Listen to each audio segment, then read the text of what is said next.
It was as though the library had become full of living stories. Not a depository for writings where people had to read in order to bring the characters alive. The characters began to dance together.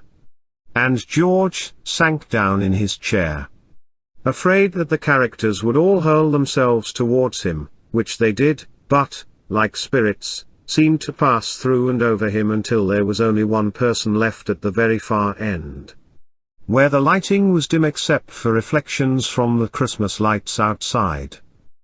Unknown to everyone, something lurked in the toilets. So small, so invisible, but so deadly. It was not in the toilet bowls themselves but someplace else warm and moist.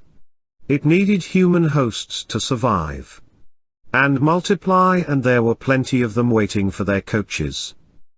The sky was cloudy, and there was no moon or sun to get a reference. But they knew they were now sailing west.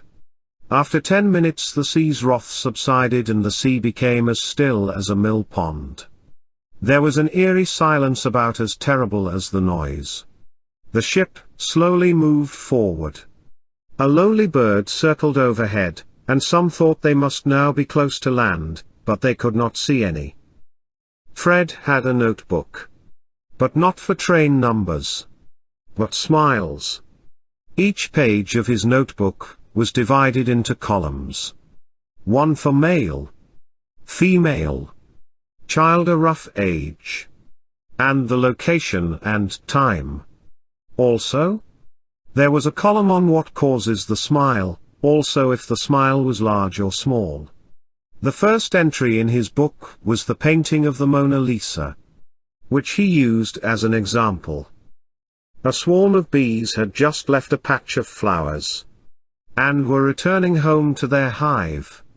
They buzzed around his head, saying in a buzzy kind of way, "You better get down at once, before you fall down and break your neck." Even the fish in the pond below were up at the surface blowing bubbles as if they were trying to warn him of the danger.